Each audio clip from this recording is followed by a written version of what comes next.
Hey writers, this is Jeri Darby, your I Am a Writer Now writing coach, and I'm coming back to finish up the ABCs of writing.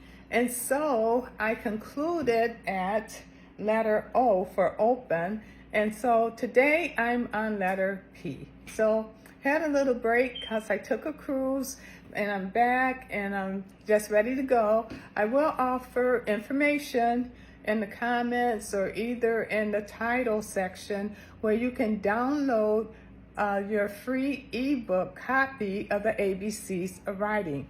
I'm going to go through quickly the list of ABCs that I have already been through.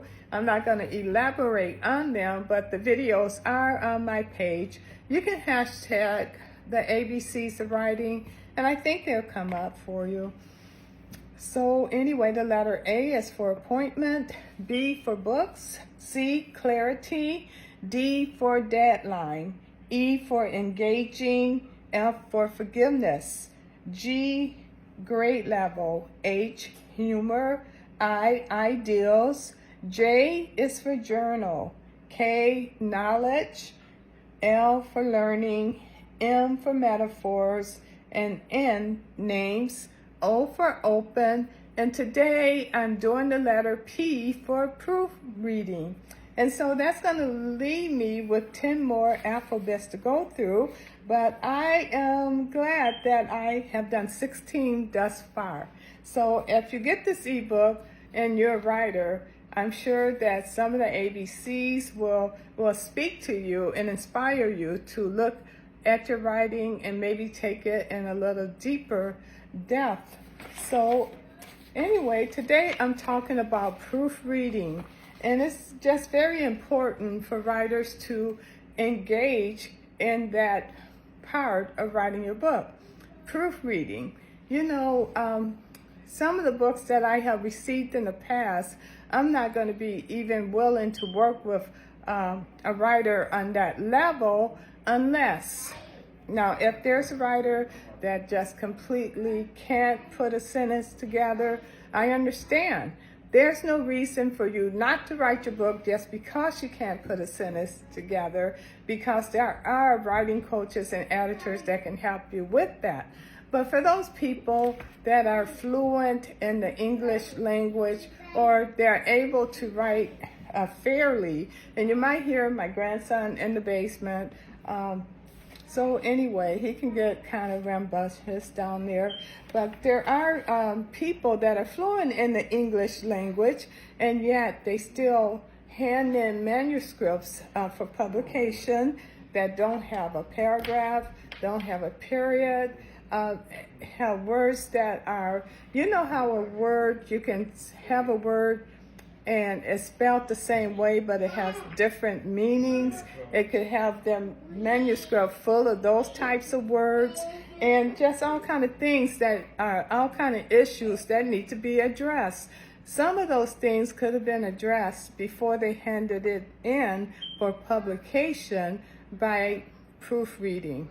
So don't be hasty to turn in your book, time you put a period there. Even if you have a family or friend that will read over your book and proofread, that's great. Another advantage for proofreading, if I get a book that someone has done some of the basic proofreading on, that gives me, he is just getting too loud down there. But anyway, I hope you can still hear me.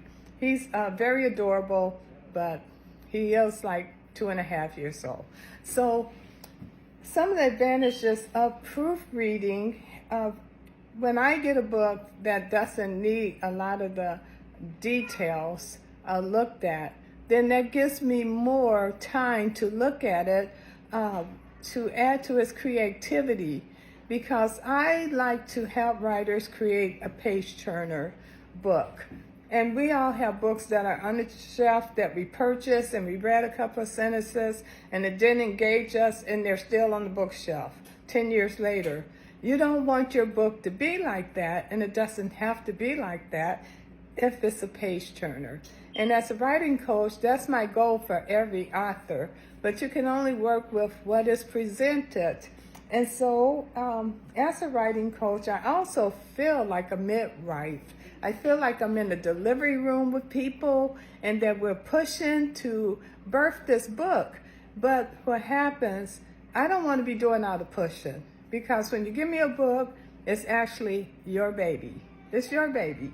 And I invest an enormous amount of time into going over the authors that I work with, their work over and over again.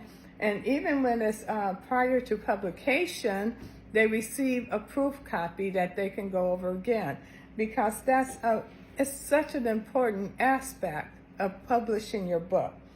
And so when you are proofreading, some things to keep in mind is to check for the spelling, check for the basic things that you know to correct. Correct those basic things that you see. Don't just hand it in and say, oh, well, I'm sending it to an editor, because the less time an editor can spend on the basic stuff, the more they can help to elevate your story. And every editor is different. So I will say the less time I have to spend on that kind of stuff, the more time I can invest on how do we elevate this book? How do we make a good book better? You know, that's always my goal. And so the other thing you want to check for is holes in your story or holes in your book. Now, if I'm reading a book and it just fills my head with questions like, what happened after this? And what happened? And you know, it's a whole blank, black hole in the story that you just are left wondering what happened. Then, you know, you want to check to see, do I need to put in more information? You want to check to see if you put in information that don't need to be there. And that's part of the journey that I take with the writer too. It's like, do you need to add something? Do you need to take something out? That's all part of the proofreading and editing process. And then you want to check for the arrangements or the timelines in your story. Is everything flowing according to the timeline that they happen? It's okay to write things out of order of timelines if that's what you want to do, and if you do it well. So anyway, again, P is for proofreading, and you can download my ebook, ABCs of Writing, and I am going to share the information in the comments or either in the title section where you can go and get that information. So this is a pre-recorded video, and I thank you all for joining. It's not replay, but anyone that joins to watch, I thank you for joining, and I look forward to getting back with you for the letter that comes after P. All right, then, I'll talk to you later. Goodbye.